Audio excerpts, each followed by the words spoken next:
নমস্কার বন্ধুরা, কেমন আছেন আপনারা? চলে এসেছি আমাদের কাশ্মীর সিরিজের আরেকটি পর্ব নিয়ে। নতুন ঠিক বলা যাবে না, রাদার বলবো একটা আনকাট পর্ব নিয়ে। আগের পর্বেই আমি আপনাদের সাথে শেয়ার করেছিলাম যে গন্ডোলা রোপওয়ের যাত্রাটি আনকাট আপনাদের সঙ্গে শেয়ার করব। তো এবার তাই নিয়েই চলে এসেছি আমাদের রোপওয়ের যাত্রাটি আপনাদের মাঝে শেয়ার করতে, আনকাট।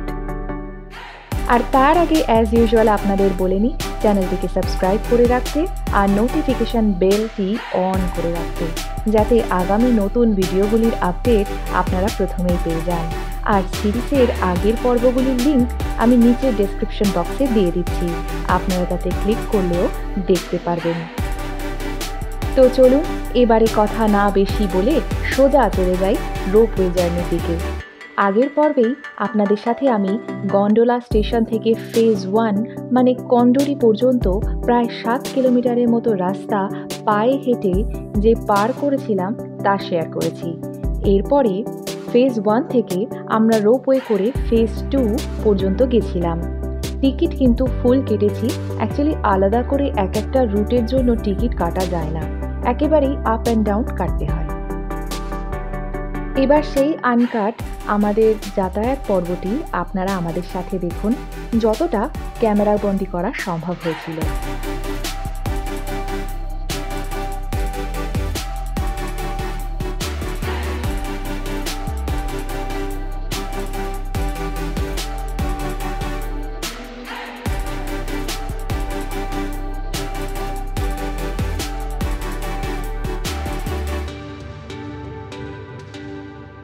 এবার টিকিটের কথাটি বলে নিই। গন্ডোলা বোর্ডিং পয়েন্ট থেকে টিকিটের লাইন কিন্তু সকাল থেকে পড়ে যায়। এক্ষেত্রে হয় আপনারা নিজে লাইন দিয়ে নিতে পারেন, বা ওখানে লোকেরা ঘুরে বেড়ায় যারা আপনাদের বিভিন্ন অ্যাক্টিভিটি করাবে, তো তারাও টিকিট কিনে দিতে পারে। তাতে অবশ্য তাদের বেশি টাকা দিতে হবে। আর টিকিটের কথা বলি, গন্ডোলা থেকে কংডোরি মানে ফেজ 1 পর্যন্ত খরচ হলো 810 টাকা, আর ফেজ 1 থেকে আফারবাদ পিক মানে ফেজ 2 পর্যন্ত খরচ হলো 1010 টাকা মাথা পিছু। তাছাড়া অনলাইনেও কিন্তু আপনারা টিকিট কিনতে পারেন, আপনারা সেই ওয়েবসাইটে গিয়ে কিনে নেবেন। এতে লাইন দিয়ে কেনার সমস্যাটা মিটে যায়, কিন্তু দিনেরটা দিনে কিনে নেওয়াটাই বেটার। তার আগের থেকে টিকিট বুকিংয়ের সমস্যাটা এই হয় যে কোনো কারণে ওয়েদার খারাপ হলে ওই টাকাটা ফেরত পেতে সমস্যা হতে পারে বা নাও পেতে পারেন। ওয়েবসাইটটির নাম হলো www.jammuandkashmircablecarcorporation.com, যেখান থেকে টিকিট বুক করা যায়। এটি একটি গভর্নমেন্ট আন্ডারটেকেন ওয়েবসাইট। আর যদি কোনো টিকিট না থাকে, ওই গন্ডোলা বোর্ডিং পয়েন্ট থেকে ইন ক্যাবিন টিকিট আপনারা কিনে নিতে পারেন। সময়কাল হলো প্রতিদিন সকাল 8:30 থেকে বিকেল 3:30 পর্যন্ত।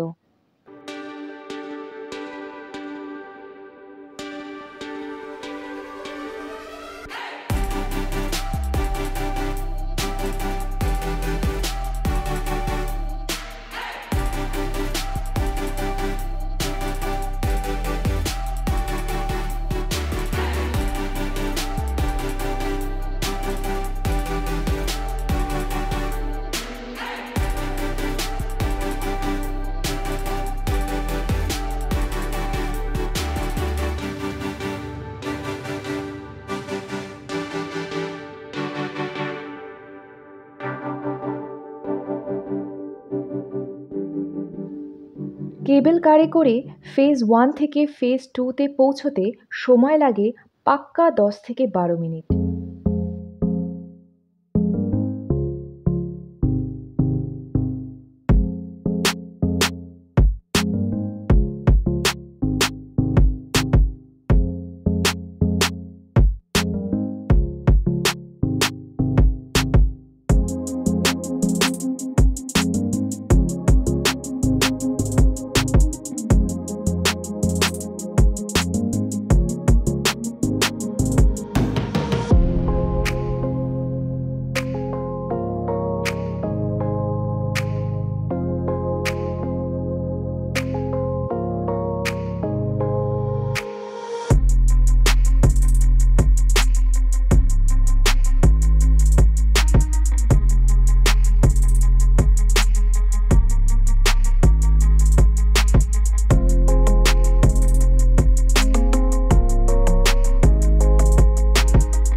এভাবেই পৌঁছে গেছিলাম ফেজ 2 তে, যা হলো আফারওয়াত পিক। সেখানে কিছুটা সময় কাটিয়ে এবার আবার নেমে যাওয়ার পালা। এখানকার যে দৃশ্যটা দেখছেন তা হলো আফারওয়াত পর্বত থেকে কংডুরি নামার দৃশ্য।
এই আফারবাদ পিক 13,500 ফিট উপরে অবস্থিত।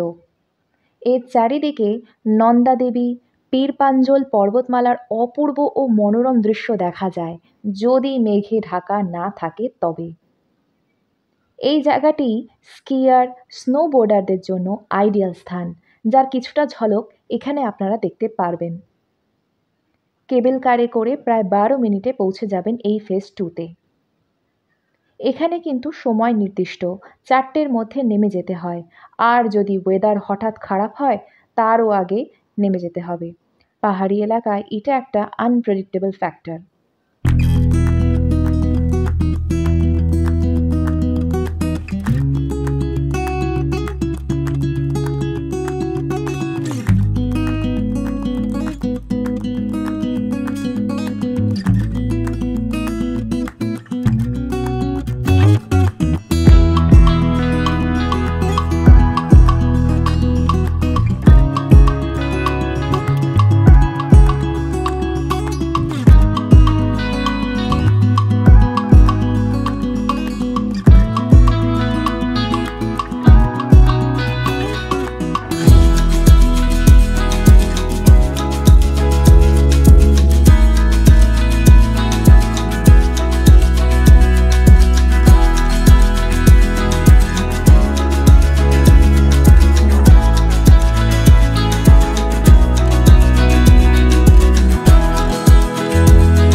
মাঝে কংডোরিতে একটু ঠাহর নিয়ে আবার ট্রেক না করে বরং কেবল কারে করেই ফাইনালি গন্ডোলাতে নামার ডিসিশন নিলাম।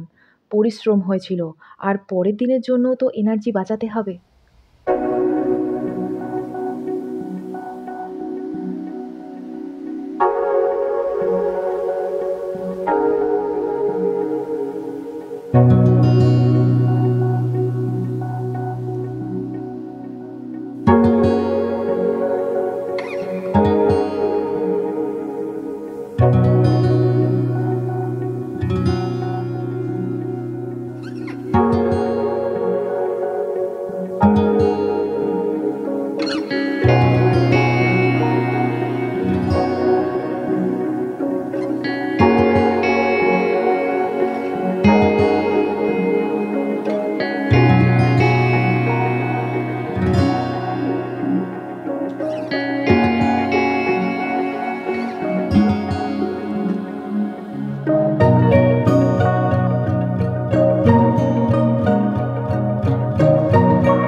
বন্ধুরা, এই ছিল আমাদের গুলমার্গে গন্ডোলা কেবল কারে করে যাত্রা, যার পুরোটা আনকাট আপনাদের সাথে শেয়ার করলাম। আশা করি আপনাদের ভালো লেগেছে, খুব একটা বোরিং লাগেনি। পরের সপ্তাহে নতুন আরেকটা জায়গা এক্সপ্লোর করব আপনাদের সাথে, সঙ্গে থাকবেন। আর ভিডিওটি ভালো লাগলে সাপোর্ট হিসাবে লাইক, শেয়ার অ্যান্ড সাবস্ক্রাইব করে দেবেন। আজকের জন্য চলি, আপনারা ভালো থাকবেন, সুস্থ থাকবেন। নমস্কার।